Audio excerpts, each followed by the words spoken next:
We're broadcasting on Facebook, yeah. So Khahlil, if you have people that can go and share that on your site, that'd be great as well. Excellent.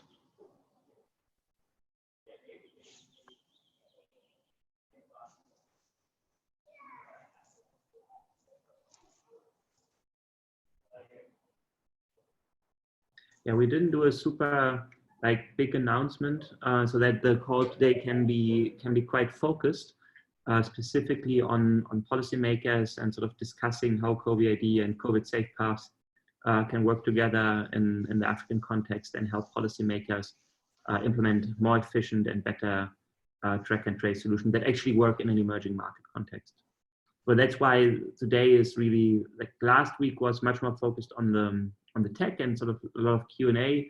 And today I think it's more focused on the rollout and sort of on complementarities and synergies between the different systems, and then a lot of time for Q&A. So Zanela or Tsepo, who of you is sort of the MC for the evening? Do we want to get started? Yeah, I'm the MC for the evening. First time, so apologies if I mess up. I'll just say that in advance. Yeah, so we can get started. Welcome everyone that's here already. We have 37 participants, which is amazing. Yeah, just like to say welcome to everyone to our joint webinar with MIT Safepaths. So tonight's sort of webinar is a bit different from sort of the last webinars that we've done, in that we have our sort of global rollout partner, MIT Safepaths, joining us this evening. But just before we start, I'd like to welcome everyone formally and just thank you for taking the time to be with us tonight. Please note that we are recording the session, and that the recording will be shared afterwards in sort of the post-event mailer. We will also be sharing some of our slides with you at the end, and also would like to just hear any questions or comments that you guys might have. At the bottom of the screen, we have a Q&A tab. So if you've got questions that need answered, please use that tab. Yeah, and yeah, we love your feedback, and I'll just sort of go straight into it. So we have our speaker, who is Khahlil, who's from MIT. So I just want to sort of trace back a bit. So today's format is a bit different. As you have seen, this is a joint webinar with our partners, MIT Safepaths. We have Khahlil Louisy from the MIT Safepaths team, who will be talking through some of the work they have done and the progress they've made thus far with building a privacy-preserving COVID-19 solution. Khahlil is an applied theorist and empirical economist. He currently leads the Global Implementation and Strategy for Safepaths technology, developed at the Massachusetts Institute of Technology for the containment efforts of COVID-19. He is also actively involved in the development of guiding principles and policies for preserving the privacy of users. So that's a bit about him, and I will stop talking now and hand over to him to sort of give a proper introduction of who he is, and also just start talking about the work that they're doing. Cool. I hope the sound is good. Yes. Are you guys able to hear me clearly? Yep. Yeah. Okay. Thank you so much for that introduction. So, yes, my name is Khahlil Louisy. I am a graduate student at MIT and also a researcher and incoming research fellow at the Harvard Kennedy School's Carr Center for Human Rights and Technology and Human Rights. So over the last 8 weeks or so, I have been leading the global implementation of our Safepaths solution, which is a two-part technology, the Safepaths app and the Safe Places web tool that contact tracers use to do their work in a more efficient manner. The application that is downloaded to the cell phone allows a user to gather the location data. This is done in as much a privacy-preserving way as possible because the user has full control over how their data is shared. They're not mandated to share it with anyone. The location data itself that is collected is only latitude, longitude, and timestamp. So no personal information like name and address is saved to this.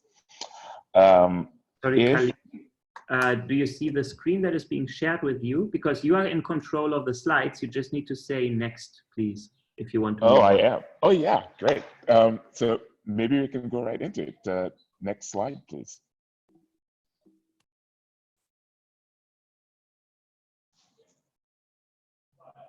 Yep. So that's the background. You know, we talk about the two solutions: the app for gathering location data, and then the Safe Places tool that contact tracers use. Why this is important? So we know from experts in the field, public health experts, that contact tracing is one way that we could help contain the spread of a virus. So if a patient has tested positively for COVID-19 or any infectious disease, and they've come into contact with another person who may have been infected, you want to quickly get in touch with this person and let them know that they've been exposed or there's the possibility of exposure so that they can go into quarantine and avoid spreading the disease. But this is a lengthy and laborious process. So the contact tracer would have to sit with a patient and ask them, you know, questions about where they've been over a period of 14 to 28 days and all of the people with whom they've interacted. And if you can imagine, if you've just been tested positive for an infectious disease and in many cases a deadly disease, you're probably in a state of heightened emotions. You're not thinking clearly. You're not able to remember all of the places that you've been. And so this could lead to errors, right? You're not able to remember all of the places that you've been. And so contact tracer really can't contact people with whom you may have interacted. What this solution does is it automates this process. It's as simple as clicking an export button on the app, which will gather a JSON file containing the location data, latitude, longitude, and timestamps. That data is then transmitted to the contact tracer, who will view it in our Safe Places web tool. And what they're really going to see is a visualization of all the places that you've been in the form of a map with pins on them. And the color of the pins indicates the speed at which the person was traveling through the area. And so if the pin is lightly colored yellow, you know that this person was likely in a vehicle. And if it is if it's a personal vehicle, then the chances of infecting somebody else is quite minimal. And so you maybe don't have to worry about this one as such. And so you just delete it off the map. Actually, I think we could probably go, yeah? Still on the first slide, but you're talking to the second slide already, I think. Yeah, so I was just gonna say, maybe we can move through the slides. Yeah, and so actually this slide may not be the most updated one. Sorry about that, but yeah, so the contact tracer, is able to delete and redact information about the patient. So you want to make sure that the patient's private home is deleted from that map. You don't want everybody to know where they live, especially in countries where the situation is a little tricky, and then there's stigmatization, and that patient might be at risk of attack. You want to mitigate those.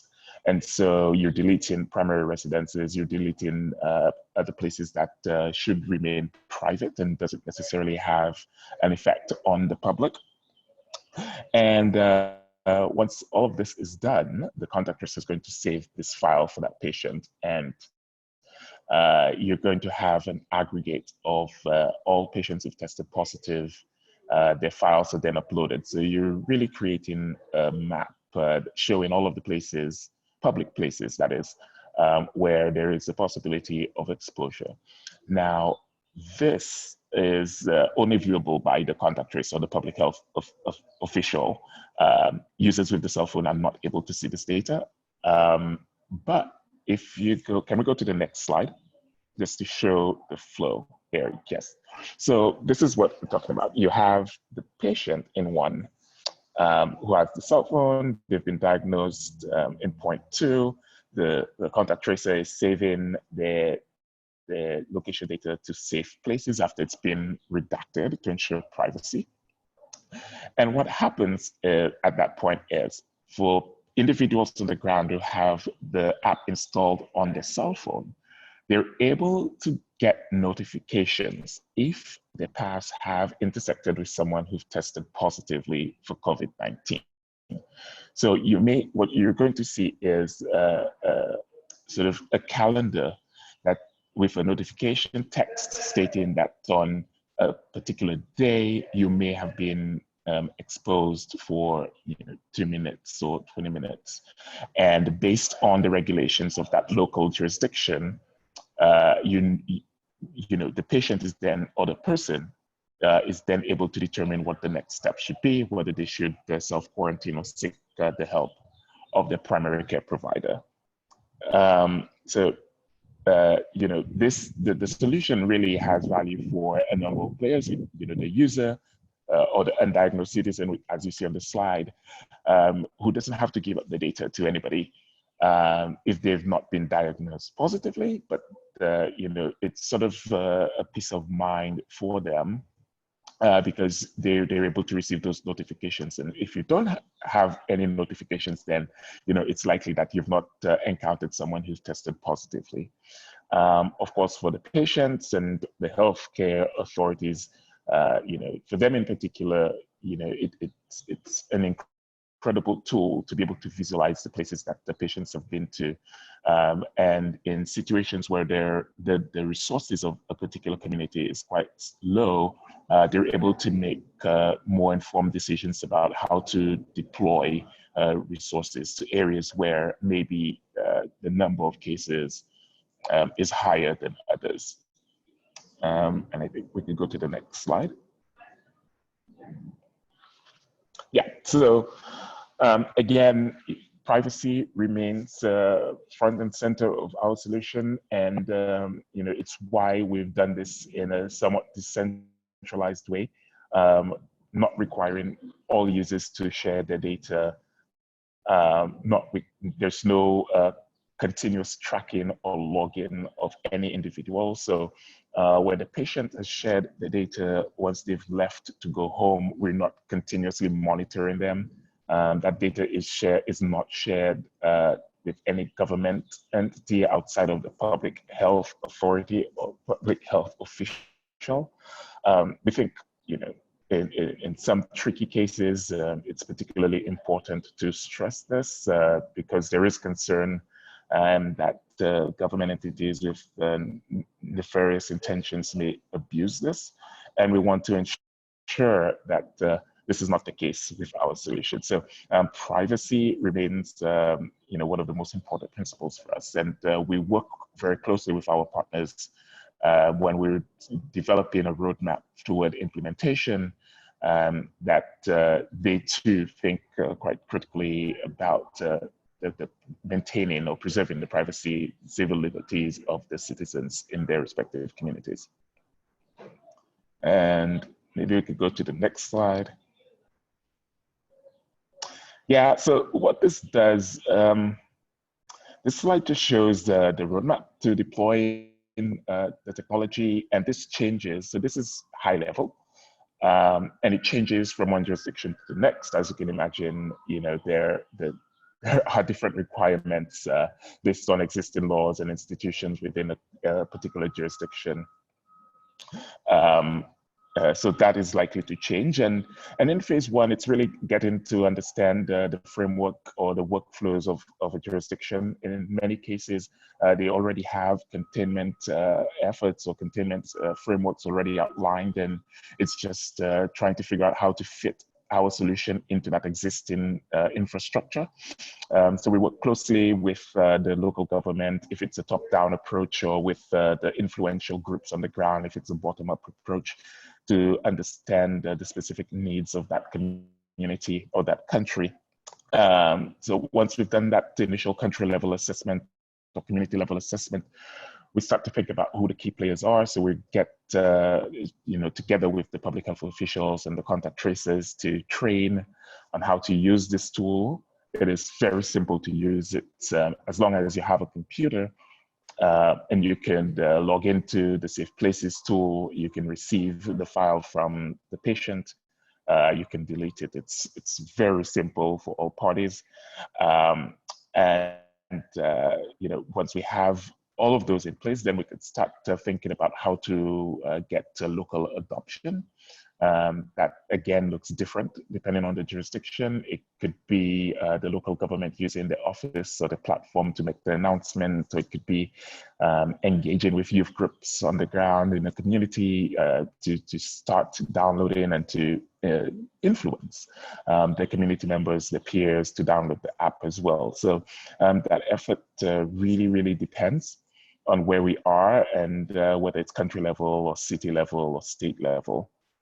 The technology is free. There's no cost from our end to adopt it.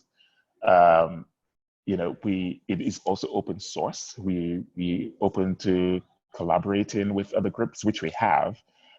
We believe that it doesn't necessarily make sense to have multiple solutions doing the same thing. And so if we come together under one umbrella, we're able to provide solutions to any jurisdiction based on need and what the technology can actually do. And that's actually why Covi-ID and Safepaths are able to work together, because they're different solutions. They're addressing different needs, but we can work together rather than working in isolation to provide those technologies to jurisdictions as needed. So we know that in some areas, the smartphone penetration is quite low, and they're not able to adopt our solution. But that doesn't mean that we get to say, oh well, and then move on. We have to come up with solutions. And so Covi-ID and working with Co-Pierre, and it's been incredible because they've thought through some of those solutions, particularly for the African context, where the needs may be slightly different from a country like the US or the UK, where the smartphone penetration is quite high. We have to think about how to protect the most vulnerable groups among us. So that is a very high-level overview of our solutions. I'm going to hand over to Co so he can give his overview, and I'm open to questions. Cool. I suggest we take a few questions first, because there are a few in the Q&A already, as well as one in the webinar chat. So let me just read it from the webinar chat from Anna. You mentioned that Khahlil, you mentioned that personal location is deleted and then information is shared with public health specialists. Who controls this? The patient, let me just outline that step. The patient shares their location data with the contact tracer, so that the relationship is only directly between patient and the health professional. The health professional is the one interviewing that patient to find out where primary residences are, and they're deleted it. So this is we did it this way because, one, we didn't want patients to be able to upload directly to Safe Places, to mitigate any possibility of an individual, intentionally spreading or uploading false information. So in this way, the contact tracer is really authenticating that the location that they have uploaded is real. So yeah, the contact tracer is the one making the reductions and uploading to the tool.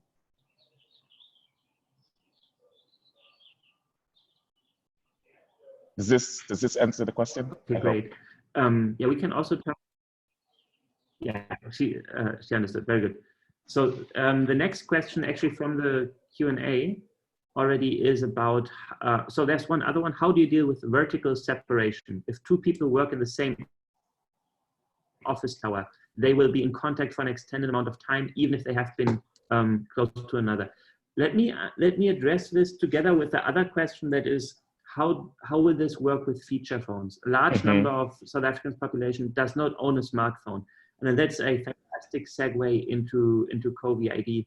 And maybe I can just sort of like take over from here and talk straight about this. Cool. Thank you. Can we go to the next slide? Thanks. So Covi-ID is a health credential system for everybody.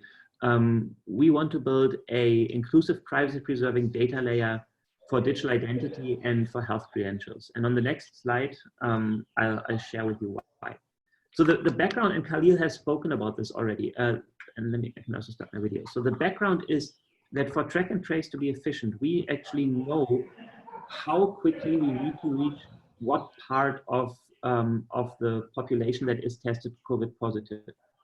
So the research shows that in order for contact tracing to work, we need to identify 60% of the patients as soon as they have symptoms, and we need to find 50% of that contacts basically instantaneously. The figure that we have here that shows that sort of the quicker you can identify contacts of people who have tested positive, the more efficient your track and trace will be. If you take like even 4, 5, 6 days to figure out all the contacts that somebody who is positive had and to follow up with them, you will be too slow to effectively curb the spread of the virus.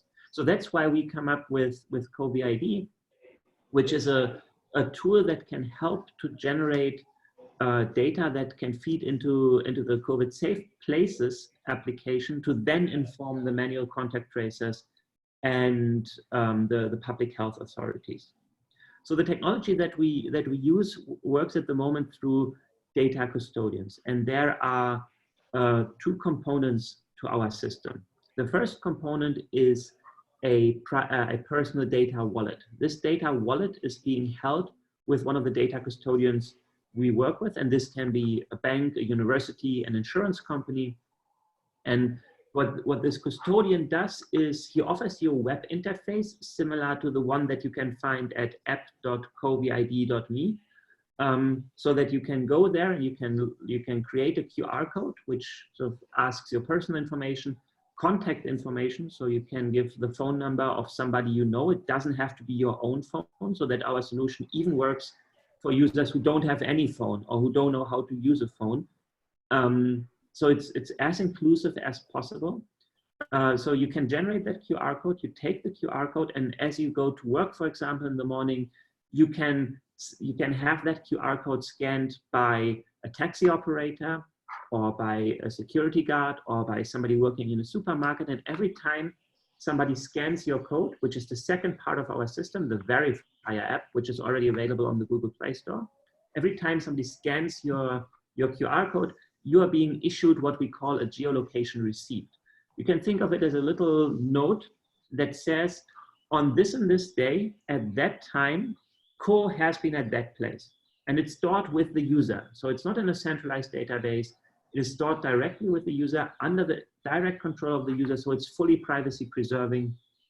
And when there is a case of COVID, when there is sort of somebody tests positive, they can volunteer to release their data. And at this point, we feed it into the COVID Safe Places application. And that's what Khahlil already spoke about. It's the tool that helps public health officials to make more efficient decisions in a shorter period of time as they intervene and as they follow up on initial outbreaks.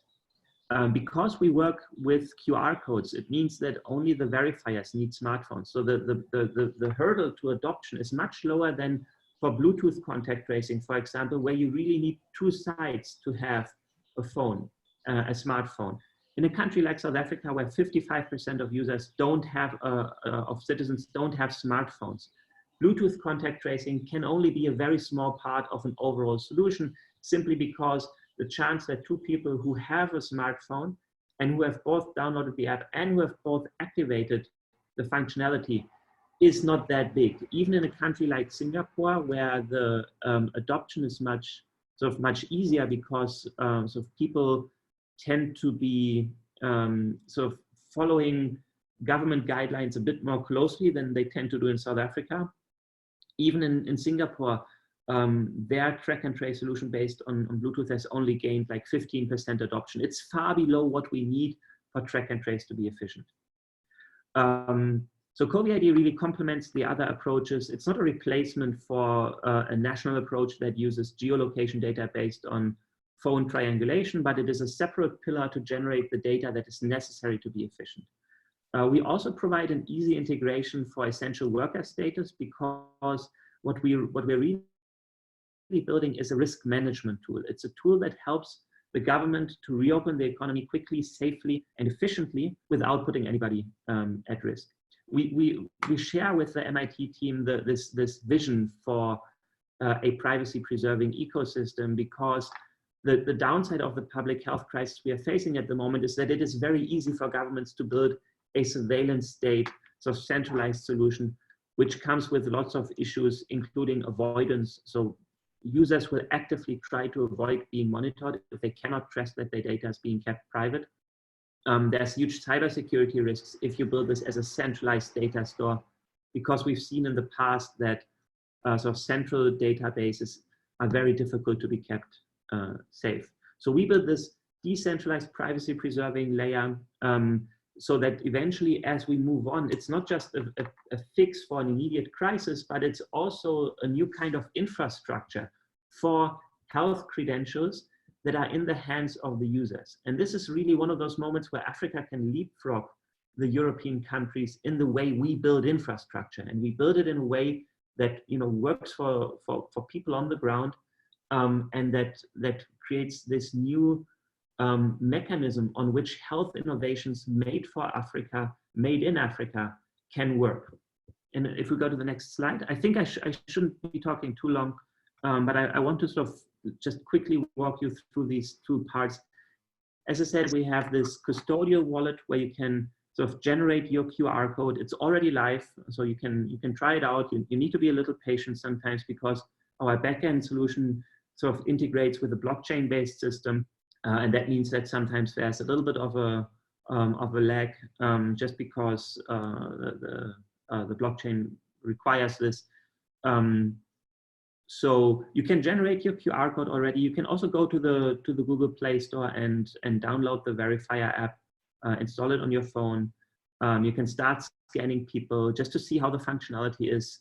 And we've released this so that we can start the first pilots to actually test this out in the real world. We are currently working on the integration with the Safe Places app, so that going forward, like I think by next week, we will have that done, knock on wood, so that we can already deliver useful leads to manual contact tracers as we launch right away. Next slide.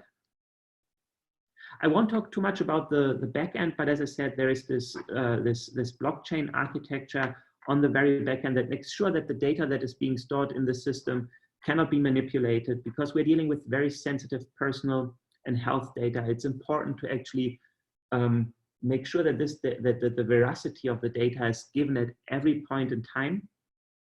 So blockchain really was the best solution for us to do this, and to commit as a company, to commit to not being able to use user data in any way other than what the users agree to.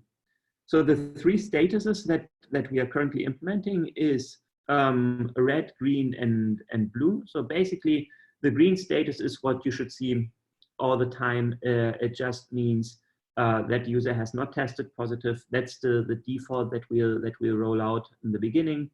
If there is a positive test, the user should stay home and self-isolate, but it's still useful to be able to sort of show this in case you go to a hospital.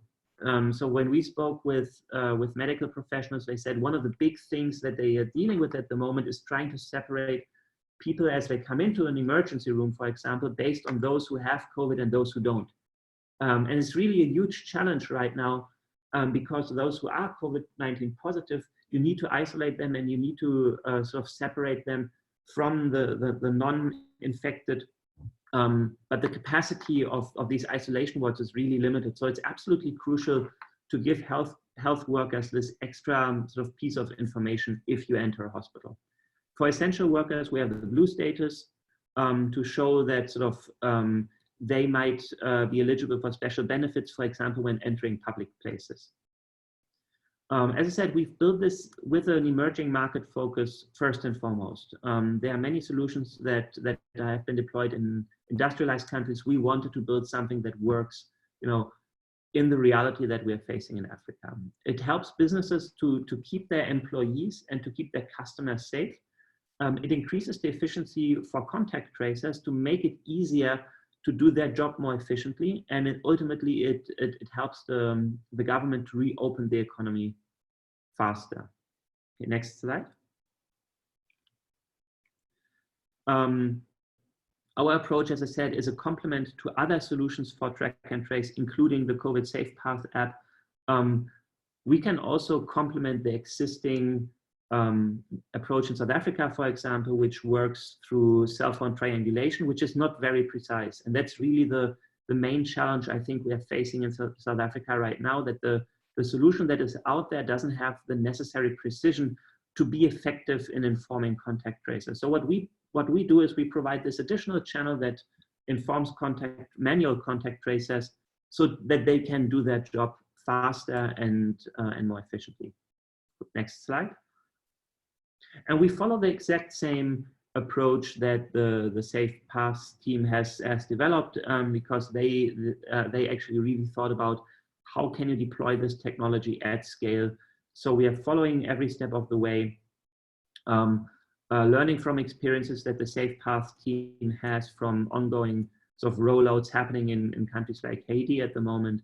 Where I think, especially in an emerging market context, we can learn a lot about the process. It's very easy to build a high-tech solution that simply doesn't work in a low-tech environment. It's hard to build a low-tech solution that works with boots on the ground. So it's really the process that matters and not just the tech. And that is exactly sort of why we are so happy about this collaboration, to benefit from this experience and to share our experiences as we go along. Cool. Next slide.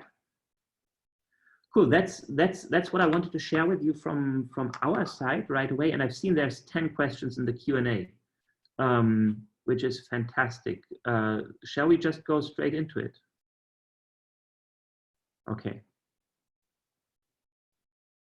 So I just take them one at a time. So the first question is, how will you make QR codes available to low-income areas without internet access and printers? Yeah, we got you covered. We actually thought about that. The easiest way to do this is to pre-distribute the QR codes. So what we are currently working on, which isn't live, but what we are integrating is a flow where a user already has a QR code. And then when you generate sort of your information, when you link it with your personal data wallet, you don't print it at the end, but you scan it at the beginning. So you can have banks or retailers or gas stations, which actually are really good distribution mechanisms. You can send them a bunch of QR codes. They can hand them to whoever comes in, and then they can generate their Covi-ID starting with the QR code. So instead of printing it at the end, you scan it at the beginning, and you get the exact same functionality. So will this solution be impacted by the current ban by Apple and Google on location tracking? So that's a good question. There's a lot of politics happening at the moment with Apple and Google. I'm not sure that their stance makes a lot of sense, because they are saying our solution only works if it is the fundament of a national solution in each country, which is probably not wrong.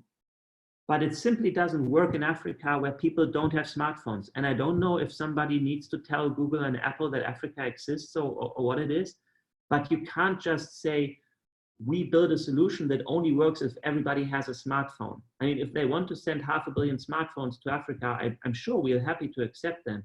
But until then, we need to find solutions that work right now and work in our content, in our context. So I think my reading of this is that Google and Apple will sort of change their approach a little bit going forward. But also keeping in mind sort of Covi-ID and COVID safe places are really not affected by this. It's really about having the most extensive data collection that I think will help us solve this issue. Yeah, to add to that, I really don't think they've thought through some of those contexts, some of those jurisdictions where the government itself is problematic, right? We do know that there are countries where the trust in government entity, even though it's just the public health authority, is quite low, and people aren't willing to trust them with any sort of data or technology. And so I think as they roll out the solution, eventually they'll come up against a number of roadblocks, and they'll have to rethink the approach. Yeah, and it's not the first big tech company who came all high and mighty and sort of left with their tails between their legs.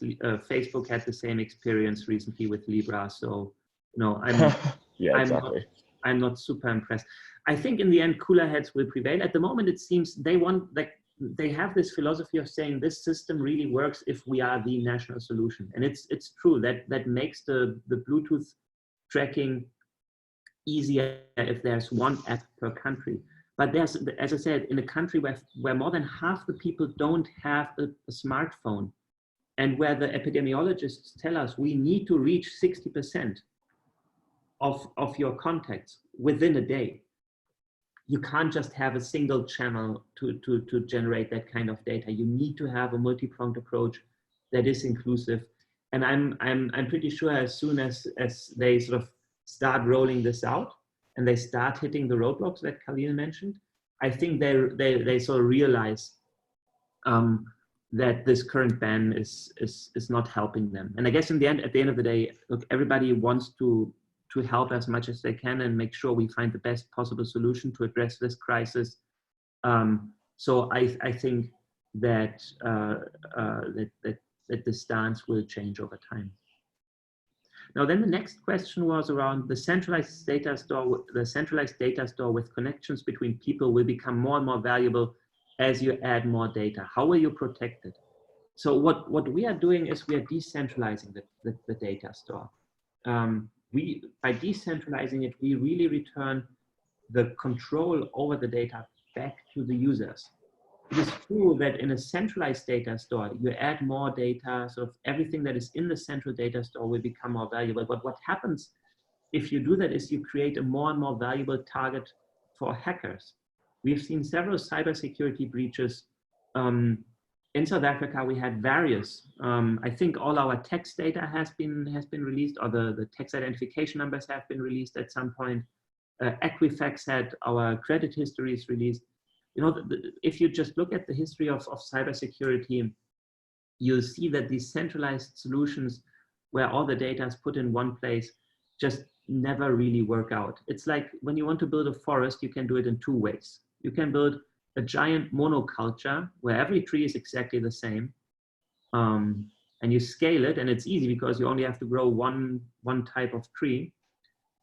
But it's not the most secure system. As soon as there is, any initial fire breaking out anywhere, the entire forest burns down. So what we are doing instead is we are actually trying to create a healthy, bush belt with lots of small trees and shrubbery here and there, and with fire breaks in between. And that is what decentralization does for you. It creates this sort of healthy system where not every single data store is exactly the same. That's why we work with custodians. That's why we eventually work with data being stored through a trusted execution environment, because that gives users the best possible privacy and the best possible control over their data.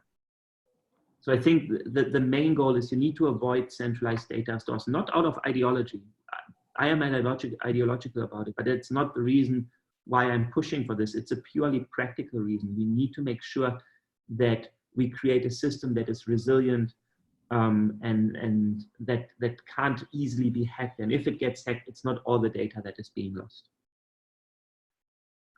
So how will we convince people to carry QR codes given South Africa's history with the pass system? So that's also something that we've thought about a lot. At some point, we actually thought about creating an immunity pass. There are two problems with that. A, the system of a passport is just in our historical context not something that people can go for. It's not a good idea. And second, there's no immunity yet. So that's why we focus much more on the track and trace lately. The key difference between an identity like the Covi-ID and a passport is that the passport you have to show to someone to prove who you are and sort of that you are allowed to be there. In our system, when you show your Covi-ID to somebody, you receive information from the person who scans your QR code. It's a small difference in terms of how the power relationship goes, but I think it's an important one. The problem with QR codes and sort of any form of verification and any form of access control is how do we design it in a way that ensures everybody's dignity? Because the system that I fear is a system where there's a centralized database, there's somebody deciding how people get access to a mall, for example, and it's not nationally regulated, but everybody does that in their own little way. What you'll see happening is that people start getting excluded from public places, that the sort of segregation that we already have in the country will deepen. So our answer to this is to say, we build a system that is privacy preserving, put the power back into the user's hands, and create a common standard where these sort of solutions can work with one another. And that is a better answer to the public health crisis than building 10 different access control systems. One is being run by APSA, the other one is being run by South African malls, and the third one is being run by Santaco. So it is much better to have this sort of privacy preserving data layer that puts control in the user hands to get that functionality. But I think part of the truth is also that without some form of sort of check-in, check-out functionality, like a concierge kind of functionality, we won't be able to address this public health crisis. And if we can't address it, then you don't have to worry about going back to work because there will be no more work. So that is really the rock and the hard place we are caught in between. And we think that the only viable solution needs to respect people's privacy, people's dignity, to make sure that they are not being disadvantaged. Now, then Tongwana asked, as stated in phase 3, at which % of adoption will a critical mass of users be achieved?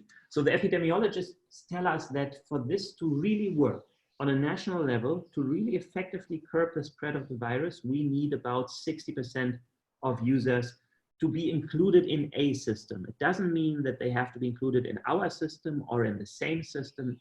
It means 60% of contacts need to be traced through manual contact tracing, through automated solutions like ours that work in a low-fi environment, and through high-tech solutions like Safepaths or any sort of Bluetooth, Apple, Google kind of thing that they come up with. All three together can get us to that scale. And I think it's really important that we start seeing them in conjunction and not as in competition, because they are complementing each other. Now, the last one asked, is there a market study on whether your target market is prepared to sacrifice its privacy and free movement without being traced every day by an app or QR code that determine when they should enter places, go out or not? I'm not sure I fully understand the question, because in our context, you don't have to sacrifice your privacy. You keep your data. You are in control of your data. So in our context, we are actively trying to keep like people's privacy intact for centralized solutions, it might be much more difficult to answer that, but it's not a problem that we face sort of at this point. Yeah, I think it's so important to stress that point that remember your location, your data isn't going anywhere. It's all stored in your cell phone unless you test positively for the virus. And even then you have, you can make the decision not to share it if you don't want to. And if you choose to share it, the contact tracer is going to delete all of the places that you're telling them is private and personal and you don't want out there. Yeah. And this sort of having this process is really important because it empowers the users, the people who have the data. And I think that is really the key thing we need to get right, or otherwise there will be a backlash. People will stop using this. They will opt out of a contact tracing solution. And then we are back to square one where the country is put on national lockdown. The latest numbers I saw were something like 16% GDP loss, 16 percentage points. It's unparalleled. This is a massive crisis. Every day we keep having lockdown stage 4, stage 5 is a day we not just lose jobs. It's not about saving the economy. It is about what the economy means to people. If you lose your job and you can't get proper nutrition, you can't get the micronutrients, your life expectancy will go down. The life expectancy and the development of your children will suffer. It is not about achieving the highest growth rate. It is about satisfying elementary needs of your people. And if we can't do that, then we will lose lives because of the way we implement the lockdown. So that's why our team has been so tirelessly working on a solution that addresses this issue, specifically in the South African context.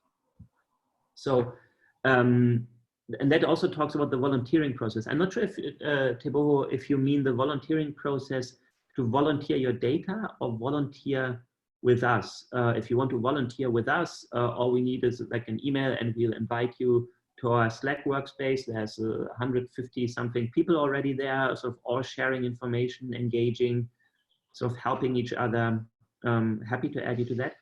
If it's about volunteering. Yeah, oh yeah, Khahlil. Oh, yeah, I was just going to say, for Safepaths, you just go to the website covidsafepaths.org and you'll find the form on there. Or a link to the it's a form good idea. there. We should do that. It's like, yeah.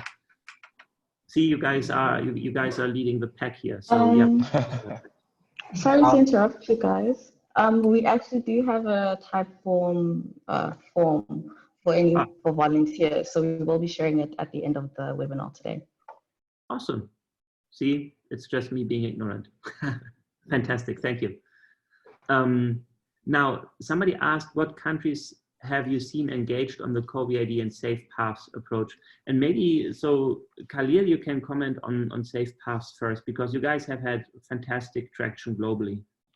Yeah, so we're, I was actually just looking at our spreadsheet here. I'm not going to give specific countries because, again, privacy, but we are at various stages of the implementation process, and that is from initial engagement all the way through to ready for piloting and deployment in 87 jurisdictions.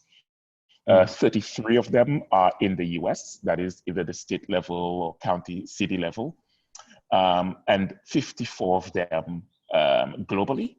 And in terms of very high priority, which is ready to roll, there are 13 of them, 13 countries who are ready to use Safepaths and begin rolling out. Yeah, and I mean, we are a little bit sort of trading the MIT efforts. We've had great discussions with various stakeholders in South Africa, across Africa, but we are a little earlier in the process. So we are at sort of the stage 1 of the rollout, while sort of the Safepaths team has several cases that are just further ahead. So there was one question, how are you going to give everyone QR codes? Yeah, that's also a good question. One of the reasons we've decided to work through data custodians is because we don't want to be sort of monopolizing the efforts here. We don't want to be sort of the one bottleneck in the system. We want to create a system that works for everybody and that makes sure that sort of everybody gets included. So by giving data custodians the ability to issue QR codes in accordance with our system, they have an incentive to become identity providers and identity service providers, and therefore they have an incentive to roll out these QR codes. So it can be, you know, through mom and pop stores, spaza shops. It can be through bank branches. We have so the approach of creating these QR codes is so quick, so easy that you can literally do it anywhere. And that, I think, is going to be a very powerful driver. And I think, frankly, it's the only way to do this really at scale. Cool. Then somebody asked, why do you need my ID number to create a Covi-ID? How will you secure it? So all the data is going to be encrypted, and you are in control of your data. The ID number in South Africa, so it's a little bit tricky. So on the one hand, your phone number, thanks to the RICA Act, is linked with your identity anyways. So we could forego matching ID number. But if we want to sort of match or want to help you to match your geolocation receipts with your health status, you need to be able to tell the lab some identifier. And the easiest is the ID number. So when we spoke with the labs, that is sort of one way of getting sort of integration with them. And again, we don't collect it, we don't store it for ourselves. We give you the users the ability to store it and the control over how it is stored. So our entire philosophy, our entire model is that we don't want to have any data, but we want you to be able to have it, and you need to remember this, and you need to have it easily available to be interoperable with other solutions later on. It is not, you know, if some jurisdictions decide we don't want to link this to an ID number, and we've thought about it, because for refugees, there are some groups where you don't have an ID number. So if a jurisdiction decides that we don't want that, it's easy to drop it and not need it. At the moment, it gives users this extra bit of functionality that they need. So, and I also had a few questions from that I've seen on our Google Doc. Oh yeah, so there's, the old one are sample questions. So the last one is on the Department of Health or Government. So we have been very fortunate that we've been supported by the Department of Science and Innovation, as well as the CSIR, who really, so it's not just about sort of supporting us with money, that would be nice, but it's not what we need. What we really need is what they have brought, and that is advice and sort of opening doors. And we are in continuous engagements with various government stakeholders, both in South Africa and in other African countries, to sort of make sure that our solution is integrated with the national answer to COVID-19. And part of the discussion tonight and part of the webinar is sort of to broaden this and to sort of have more engagements with government officials around how we can sort of contribute in a meaningful way to the solutions that are being rolled out across South Africa and across Africa. I'm not sure if I fully answered your question. It was a little bit evasive, but that's partially because we are in discussions with various different people in government, and that nothing is signed, nothing is finalized. So it like from our side, and I think Safepaths, again, further ahead.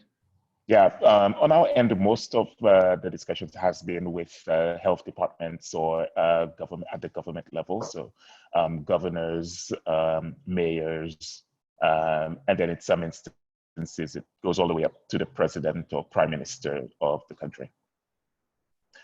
We are seeing an influx, though, of private sector entities, whether individuals or companies who are working in the tech space and who are interested in forging partnerships with us.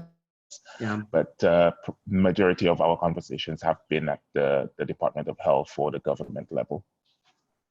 Yeah, it's similar with us. We've seen, especially over the past week, a significant increase in the number of sort of private sector engagements, which, you know, the choice that we made, both Safepaths and Covi-ID, in the beginning to be open, transparent, inclusive, I think these choices are going to really pay off, because there are different approaches to innovation. One is sort of you do this closed circuit, in-house, small team, you know, tightly coordinated and controlled.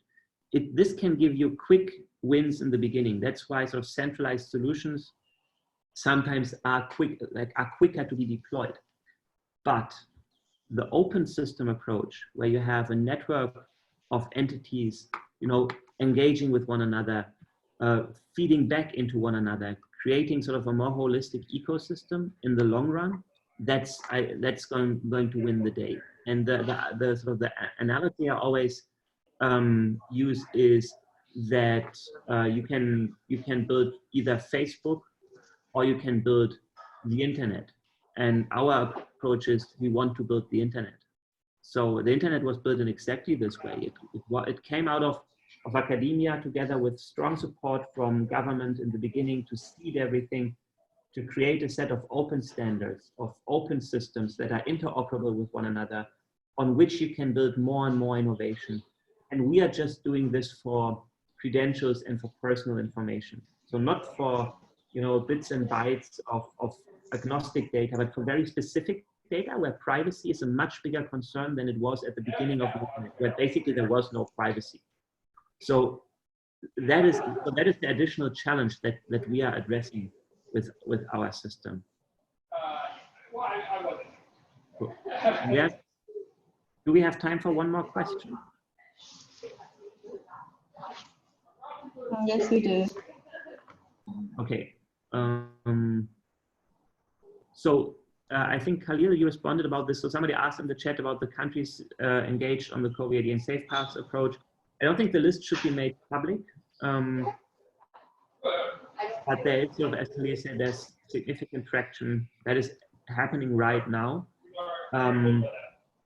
We have had government engagement, so we sort of, especially on the Safepaths side, right? There's an understanding of what the need of government is, what the processes are they need to follow. So that's I think going to be super helpful in making sure we don't just have a solution that works on paper, but that, you know, actually works in reality. And then maybe the very last question from Matthew: what happens if you lose your phone? That results in misplacing your QR code. You can restore this. Yes, there are flows that are very easy to follow where you can restore your connection. But also keep in mind, for Covi-ID, you don't need to have the same QR code for everything.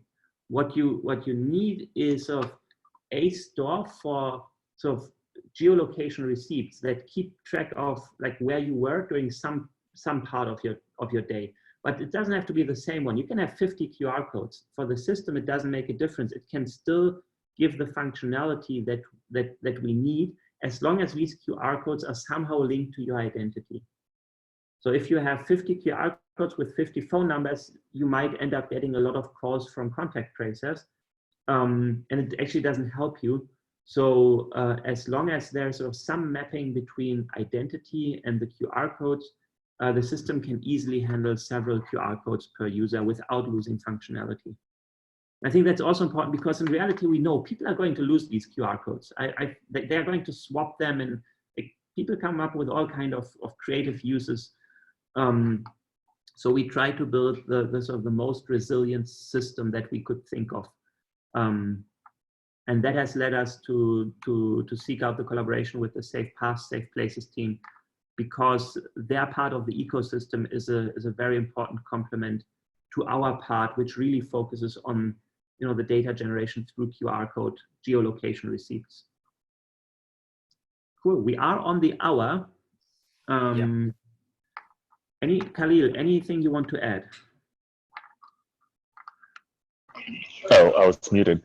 No, this has been so incredible, and you know, we feel super lucky to be able to partner with you guys, and to be able to offer a package of solutions that really the African continent can use in the efforts to contain the spread of this virus. One thing I wanted to add, someone asked when we're talking about collaborations. I saw a question about being able to discuss and clarify to respond to government officials. Absolutely, we're fully open to discussing with governments and to take into consideration what their needs are and to think through solutions that may apply to them.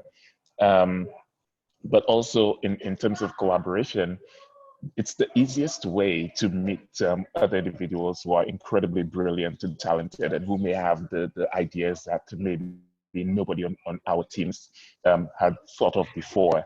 And so, we love when people reach out. We want people to volunteer, to come in with their ideas and to be a part of this movement. It really is a global movement. And we want to have as many people involved as possible. So thank you so much for having me on this webinar. So thank you so much for joining us. And Zanele, you wanted to show the form where people can sort of sign up and stay in touch. Yeah, I'll share that. Very good. Thank you so much, Co-Pierre, and thank you so much, Khahlil, for joining us. And also, let me just stop sharing the screen.